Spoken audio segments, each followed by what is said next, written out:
오늘 천사도 사모하는 것이라는 제목으로 말씀을 나누려고 하는데요. 오늘 설교는 우리 전도에 대해서 하나님 앞에서 우리의 삶을 다시 한번 일깨우는 시간입니다. 우리 옆에 있는 분 축복해 주시겠어요? 당신은 복음 전도자입니다.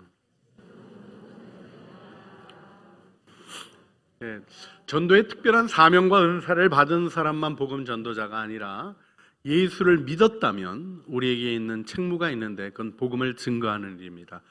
우리를 사랑하시는 주님이 왜 이 일을 우리에게 명하셨나? 우리가 말씀 속에서 다시 한번 생각하는 시간을 가지기를 원합니다. 우리 천사 같다라는 표현 쓰잖아요. 어떤 때 씁니까? 너무 아름다운 사람 보면 천사 같다 이렇게, 미모가 아름다워도 천사 같다 그러고요. 선량한 마음씨가 아름다운 사람도 그 사람 천사 같은 사람이야 이렇게 표현하죠. 그런가 하면 영적인 능력이 출중한 사람에게도 천사 같다 이런 표현을 쓰는 것을 보게 됩니다. 그렇습니다. 우리의 삶에는 천사 같다라는 표현이 있어요. 그리고 그 말에는 우리의 영적인 부분보다 더 아름다운 것들을 가지고 있는 천사의 삶에 대한 어떤 담론, 어떤 개념 이런 거가 담겨 있는 것을 보게 됩니다. 근데 오늘 본문 말씀은 그 천사도 우리 안에서 이루어진 일로 보기 원하는 게 있다는 거예요. 그것이 무엇입니까? 베드로전서 1장 10절 말씀 보게 되면 이 구원에 대하여는 너희에게 임할 은혜를 예언하던 선지자들이 연구하고 부지런히 살피는 일을 했던 성경의 역사에 대한 얘기를 하고 계셔요. 그리스도의 고난과 영광에 대한 역사를 선지자들이 부지런히 연구하고 그것을 예언으로 전해 주었죠. 그런데요, 이건 천사들도 살펴보기 원하는 것이었다 이렇게 증언해 주고 있습니다. 여러분, 오늘 우리는 구원받은 자로서 주님 앞에 나와 이렇게 예배하고 있습니다. 여러분, 우리가 받은 구원, 우리가 지금 예수 그리스도의 은혜로 값없이 얻어 누리고 있는 이 구원, 천사도 사모하는 것이라는 것이죠. 할렐루야, 할렐루야. 옆 사람에게 다시 한번 축복해 주셨으면 좋겠어요. 천사보다 더 아름다우십니다. 그 이유는 다른 데 있는 게 아니에요. 우리에게 천사도 사모하는 복음이, 그 구원이 우리 안에 있기 때문입니다. 우리를 사망으로부터 생명으로 건져낸 구원, 지옥의 처벌에서 하나님 나라의 영광스러운 상급을 얻는 자로 변환시킨 이 구원, 또 사단의 종노릇하던 데서 하나님의 아들, 하나님의 딸, 영광의 기업을 얻을 자로 변화된 신분을 얻게 한 이 능력의 구원을 여러분 받으셨습니다. 자, 그런데 이 놀라운 축복이 오늘 내 마음에 살아있는 생생한 현실인가? 오늘 다시 한번 되짚어 물어야 할 줄 믿습니다. 구원의 감격이 있으십니까? 오늘 본문에는 구원받는 우리에게 이루어지는 일에 대해서 사도 베드로가 아주 중요하게 설명하는 두 가지가 있습니다. 첫 번째는 예수 믿고 거듭나면 산소망이 있다는 겁니다. 산소망. 여러분, 소망이 산소망이 있고요, 막연한 소망이 있는 거예요. 산소망의 반대말이 죽은 소망이 아니라요, 소망인데 모호하고 실제가 되지 않는 것들. 세상에는 그런 소망이 가득합니다. 난 뭐가 될 거야, 난 어떻게 했으면 좋겠어. 하지만 그저 꺾어진 날개를 자식에게 뒤집어 씌우고 힘들게 하는 그런 삶들이 우리에게 이어지는 것들을 우리가 보게 됩니다. 여러분, 우리가 살아있는 소망, 우리 아메리칸 스탠다드 버전에서는 a living hope, 살아 움직이는, 살아 꿈틀거리는 소망, 이 소망에 대한 이야기를 하고 있는데, 여러분, 그 소망의 사람으로 구원받은 자의 현상을 누리고 있는가 꼭 짚어보셔야 됩니다. 여러분, 이 살아있는 소망이 어떤 느낌일까 좀 생각해 보니까 이런 걸 얘기할 수 있을 것 같아요. 청년이 결혼해서 행복하게 살 소망이 있죠. 이건 요즘 강조해야 될 때인 것 같아요. 요즘 결혼을 다 안 하시려고 그래가지고 참 안타까운 거가 많이 있습니다만, 여러분, 하나님이 인생을 가장 아름답게 축복하신 게 가정이에요. 그 일에 대해서 주님께 여러분부터 크게 열려주시길 바라는데, 나이 다음에 사랑하고 행복하게 지낼 거야, 이 소망을 소망이라 그러죠. 근데요, 그 소망하고 이제 노래를 불러요. 이 청년이 어느 날 그녀를 만나기 100m 전 노래를 부르면서 마음이 막 활랑활랑거리고 꿈틀꿈틀거리는 그 만남의 기대로 가득 차 있는 그런 청년이 아름다운 여인에게, 사랑하는 여인에게 다가가는 모습. 여러분, 그때 가지고 있는 이 만남의 기쁨과 사랑의 기쁨에 대한 기대, 그걸 산소망이라 그러는 거예요. 여러분, 우리가 예수 믿고 살아가는 데 있어서 이 산소망의 능력을 붙잡게 되면 세상이 두렵지 않습니다. 장애가 두렵지 않습니다. 우리를 향하여 오는 박해가 두렵지 않습니다. 오해가 두렵지 않습니다. 사단의 공격이 두렵지 않습니다. 그 모든 것들을 넘어서서 사랑을 더 빛나게 하고자 하는 마음의 열정이 일어나기 때문입니다. 우리는 빼앗기지 않는 유산을 상속받는 자로 하나님께 축복을 받았습니다. 로마서 15장 13절 말씀을 보면 소망의 하나님이 모든 기쁨과 평강을 믿음 안에서 너희에게 충만하게 하사 성령의 능력으로 말미암아 소망이 넘치게 하시기를 원하노라 축복하고 있어요. 여러분, 그리스도인의 삶에 있어야 될 것은 나 죽어서 하늘나라 갈 거야 정도가 아니라 하나님의 통치가 이루어내는 일에 대한 감격으로 오늘도 그 나라의 영광을 바라보고 살아가는 살아 움직이는 소망의 열정이 우리의 삶에 일어나야 되는 것입니다. 여러분의 자녀를 양육하는 일에도, 여러분의 사역을 진행하는 일에도 무엇보다도 생명의 능력이 가동되는 산소망, 우리 교회가 다시 한번 이 일을 주님 안에서 아름답게 세워가기를 원합니다. 오늘 1장 4절 말씀을 보면 썩지 않고 더럽지 않고 쇠하지 아니하는 유업을 있게 하시나니 곧 너희를 위하여 하늘에 간직하신 것이라, 이렇게 고백하고 있습니다. 썩지 않습니다. 하나님이 주신 것 썩지 않습니다. 더럽혀지지 않습니다. 쇠잔해지지 않습니다. 수그러들지 않아요. 시들지 않아요. 하나님이 주시는 생명의 능력이 이끌어가는 삶 속에 설 때 여러분, 여러분의 일도 생명력 있게 되는 거예요. 여러분, 우리가 건강해야 됩니다. 왜요? 우리가 이 생명의 능력을 받았기 때문에. 삶을 병들지 않고 죽지 않는 대로 몰고 가려고 하는 것은 쇠잔해져요. 그러나 하나님이 주시는 그 영원한 소망을 내 마음에 불러 타오르는 사람은 병이 와도 가는 거 아니에요? 사도 바울이 안질이 걸려서, 여러분 전도하는 옛날에 병원이 있었습니까? 얼마나 어려웠겠어요. 그러나 복음 증거를 위하여 나아가는 삶을 멈추지 않았습니다. 그렇게 걸어가는 것입니다. 하늘에 빼앗기지 않는 유산을 상속받은 아름다움이 여러분 안에 빛나도록 하신 그 은혜가 생생한 현실이 되시길 바랍니다. 삶을 보존하려고 하지 마시고 소망의 불로 불태우시기를 주님의 이름으로 축원합니다. 구원받은 자에게 나타나는 또 하나 중요한 현상으로 사도 베드로가 얘기하는 것은 8절 말씀입니다. 예수를 믿고 구원받은 사람은 예수님이 보이지 않지만 그 예수님을 사랑합니다. 그 사랑이 모호한 사랑이 아니라 믿음으로 오늘도 살아계셔서 부활하셔서 나와 동행하시는 그분이 일으키는 기쁨이 있는 거예요. 이게 신앙의 비밀입니다. 기독교는 교리적으로 이해하는 종교가 아닙니다.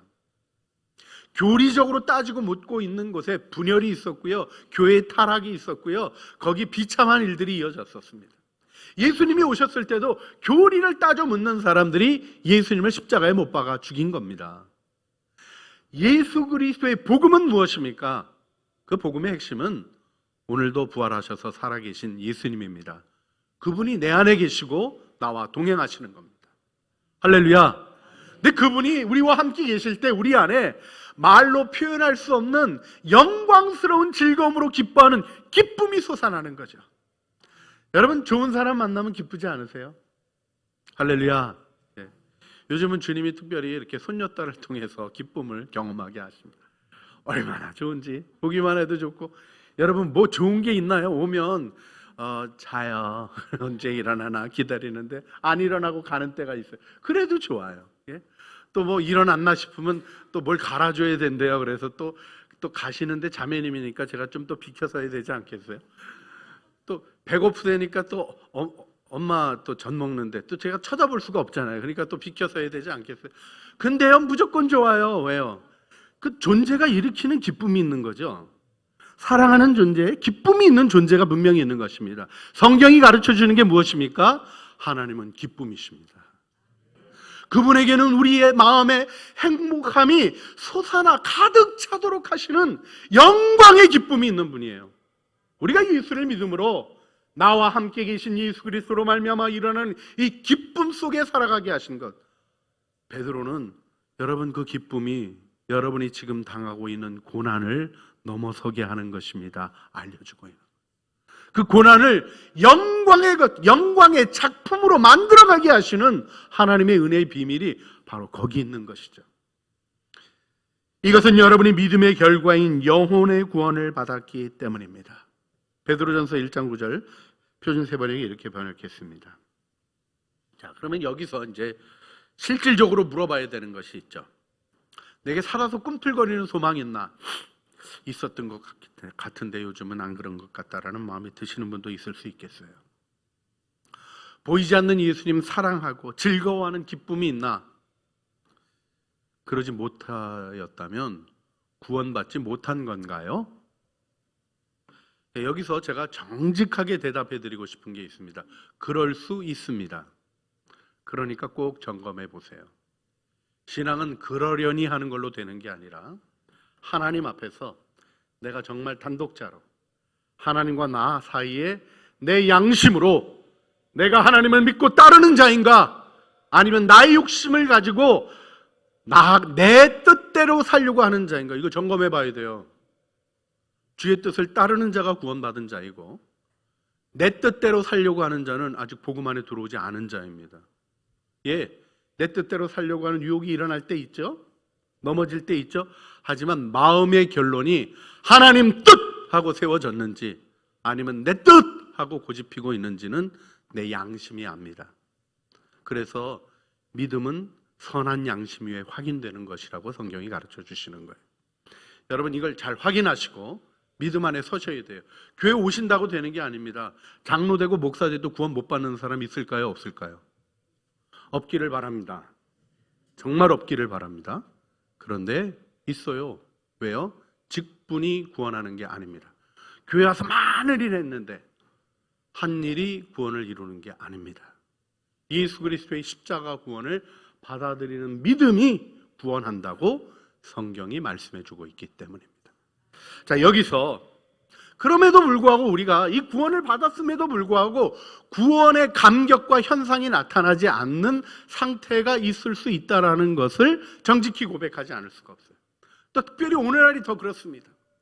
과거의 그리스도인들, 초대교회의 그리스도인들과 오늘날 그리스도인들의 아주 심각한 차이는 살아계신 예수님과 더불어 살아가는 하나님 경외함이 무지하게 떨어져 있다는 겁니다. 여러분 초대교회 성도들은요 순교했잖아요. 여러분 다 순교했으면 교회가 이어지지 않았어요. 배신한 사람들이 있어가지고 교회가 이어진 거예요. 그걸 기억하셔야 됩니다. 교회를 이어온 사람들이 순교한 사람입니까? 배신한 사람입니까? 잘 모르시겠어요? 순교하면 거기서 끝났잖아요.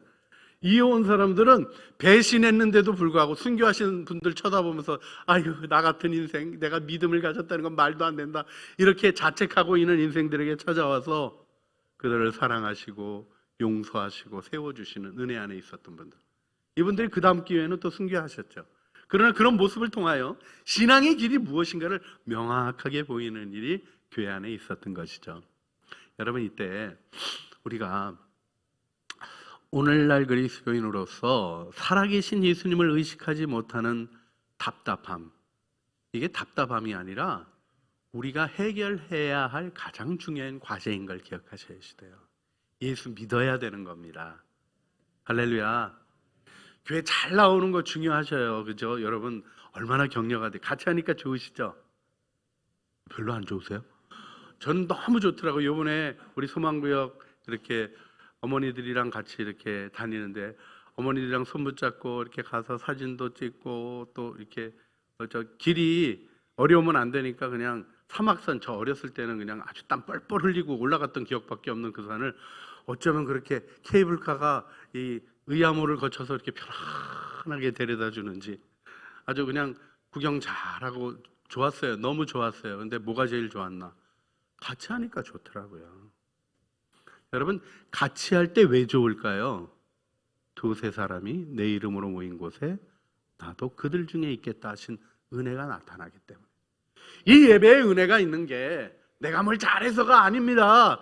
우리 안에 계신 예수님이 우리 예배를 받으시고 우리를 축복하시기 때문이죠. 할렐루야. 근데 이 의식이 왜 자꾸 우리 가운데 없어지는 걸까요? 이 문제는 도대체 어떻게 해결할 수 있을 수 있을까요? 구원 받았는데도 구원의 기쁨이 없을 수 있습니까? 그렇습니다. 있습니다. 왜 그럴까요? 예를 들어드리면 실제로 있었던 일인데요. 김대중 대통령님 시절로 기억합니다. 제가 그때 어떤 분이 이 운전을 하다가 사고를 내시고 면허 정지가 되신 거예요. 면허 정지가 됐는데 갑자기 또 운전할 일이 생긴 거예요. 이분이 면허 정지지만 운전을 할 줄 아니까 급한 김에 자기 차 몰고 나갔어요. 근데 그런 때 또 사고 나잖아요.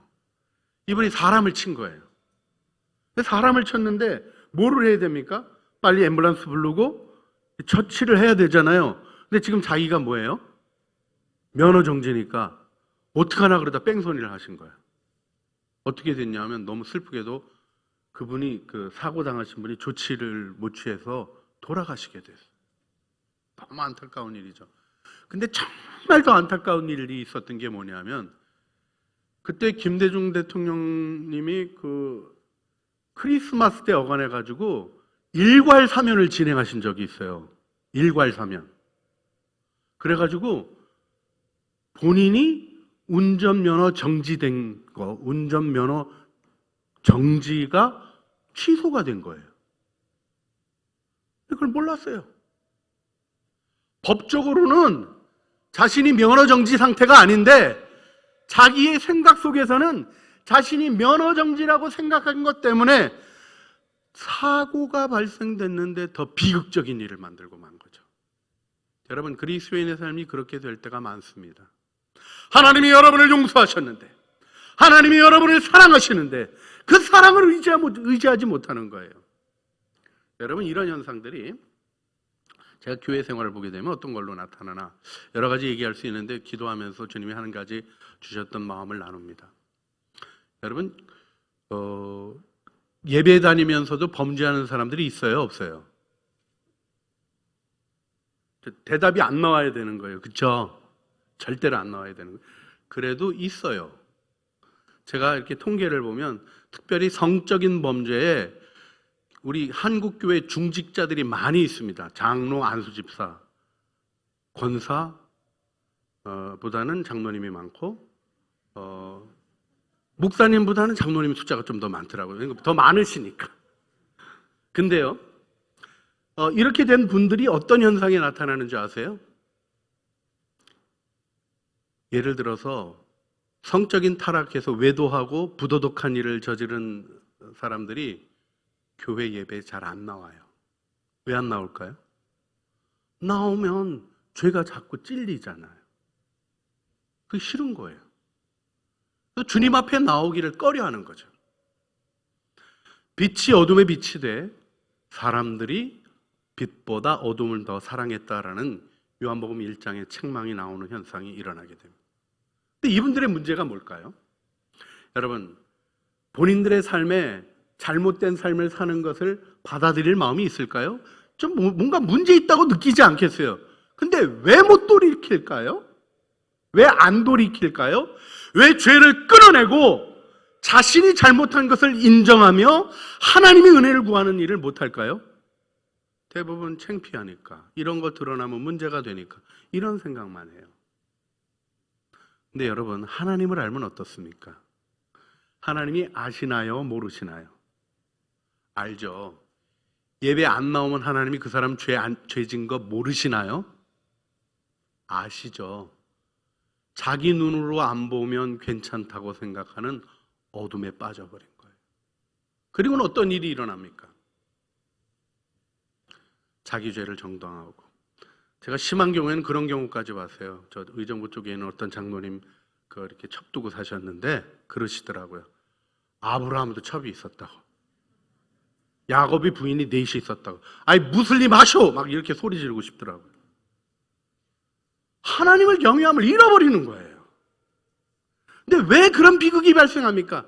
하나님이 사랑하고 용서하시고 고쳐주는 분임을 모르기 때문이죠.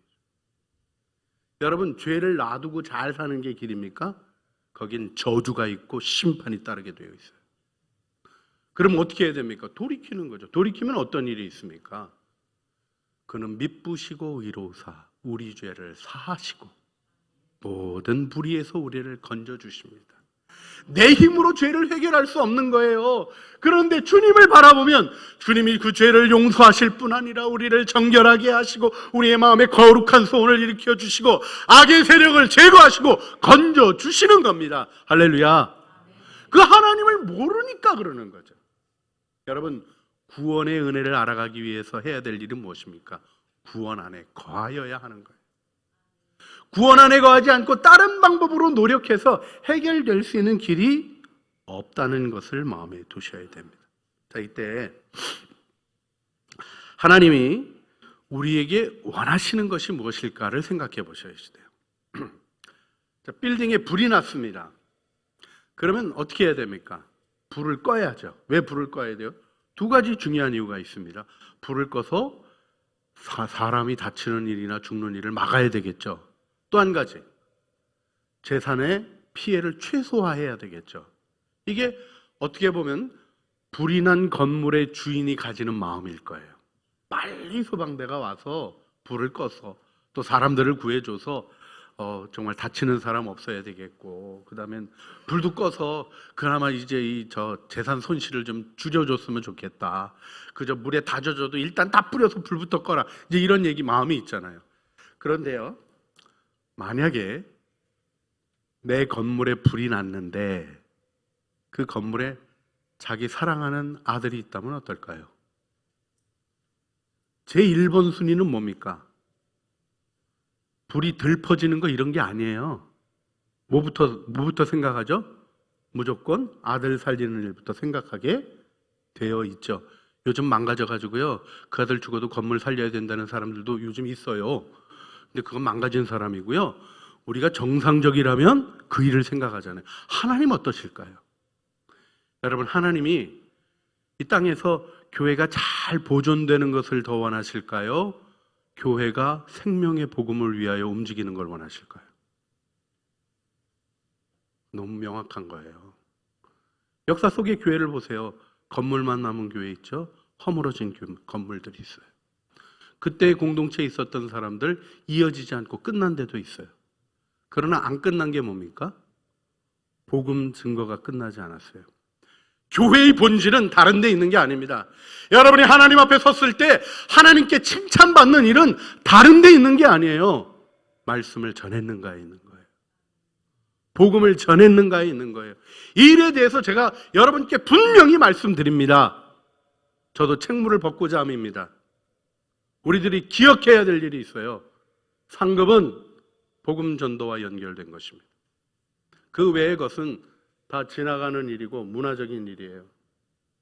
선교를 위한 헌신도 선교의 건물 중요합니까? 선교 사역에 있어서 뭐 이런 거 저런 거 했다 이런 거 중요합니까? 아니요. 영혼을 구원하는 일이 일어나야 되는 거예요. 우리가 이 일을 마음에 두면서 우리 주님이 우리에게 주신 방법을 찾아야 됩니다. 자, 오늘 설교를 좀 줄여서 여러분에게 핵심만 나누고 싶습니다. 자, 문제가 뭐냐면 우리가 복음 증거를 위해 준비도 안 됐고요. 전도하러 가자 그러면 막 기쁘세요? 좀 부담스러우세요?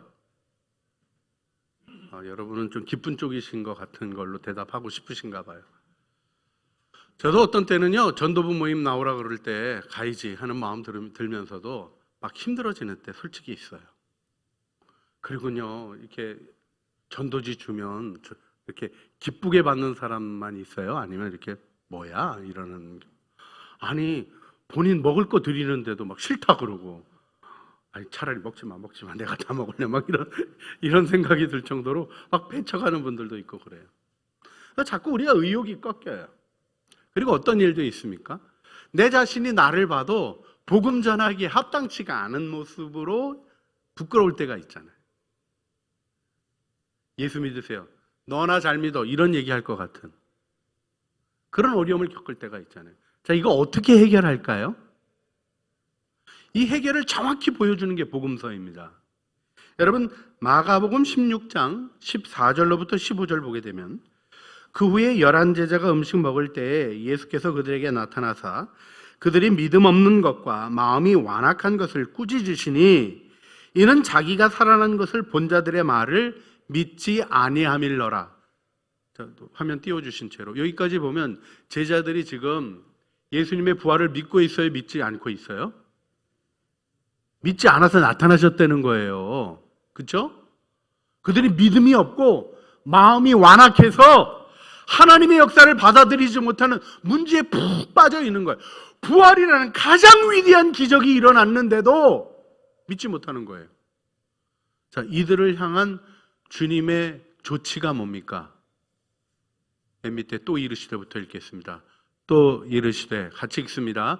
또 이르시되 너희는 온 천하에 다니며 만민에게 복음을 전파하라.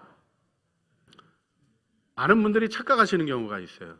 복음 전도가 우리가 하나님께 뭔가 공헌하는 것 같이 착각하죠. 사실 좀 내용적으로는 그렇습니다. 하나님이 죽어가는 영혼들을 사랑하시기 때문에 전도하는 거 너무 기뻐하시고 고마워하셔요. 근데 여러분, 우리가 전도하는 게 나을까요? 천사가 전도하는 게 나을까요? 하나님 입장에서 생각해 보세요. 사람이 전도하는 게 낫겠습니까? 천사들을 보내시는 게 낫겠습니까? 우리는 전도지 나눠주느라고 애쓰지만 하나님 구름으로 한번 쓰시면 된다니까요. 우리는 가서 만나는데 사람들 거절당하는데요.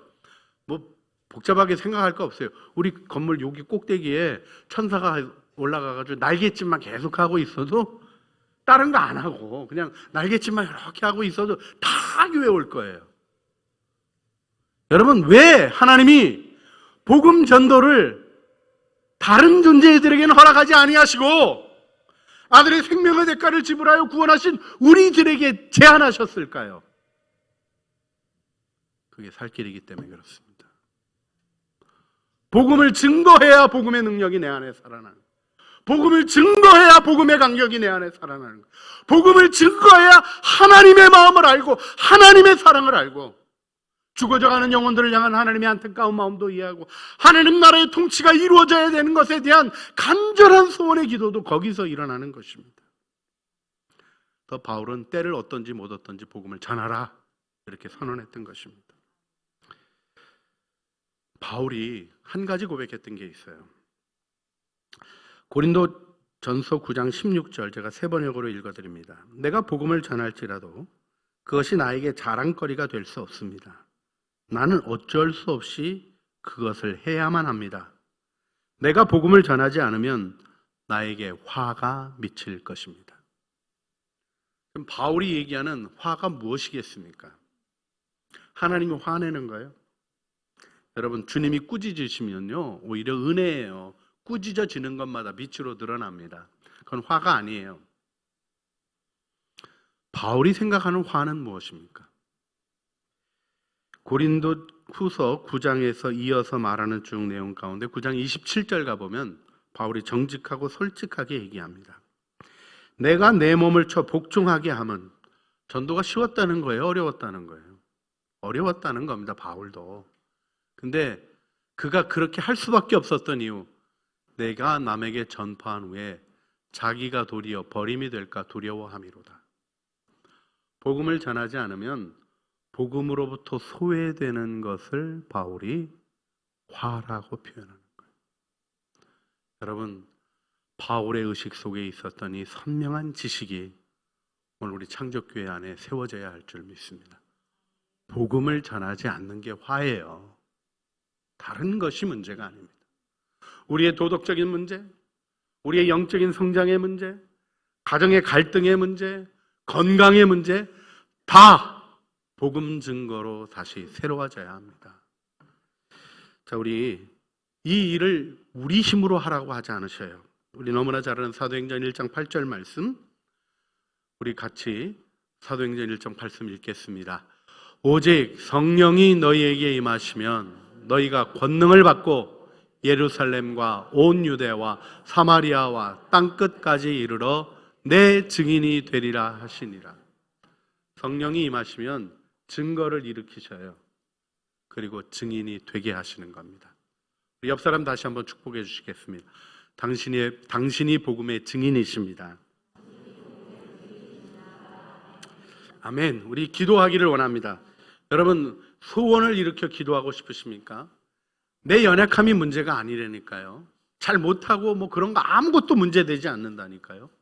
망가지고 예수님을 믿지 못하는 제자들에게 성령이 임하시니까 그들이 증인의 삶을 살았습니다. 그리고 복음이 그들 안에 충만했습니다. 나를 통하여 하나님의 통치가 드러나고 증인되는 증거가 드러나는 삶을 우리 주님 앞에 소원하면서, 주님, 제가 복음 전도자가 되게 하여 주시고 복음 증인이 되게 하여 주시옵소서. 영원히 살아 일어나 예배하며 산소망으로 불타는 복음의 능력 안에 거하게 하여 주시옵소서. 우리 주여 한번 부르시죠. 주님 앞에 기도하시겠습니다. 주여! 사랑과 은혜가 풍성하신 아버지 하나님, 우리를 복음 증인으로 세워주시기를 원합니다.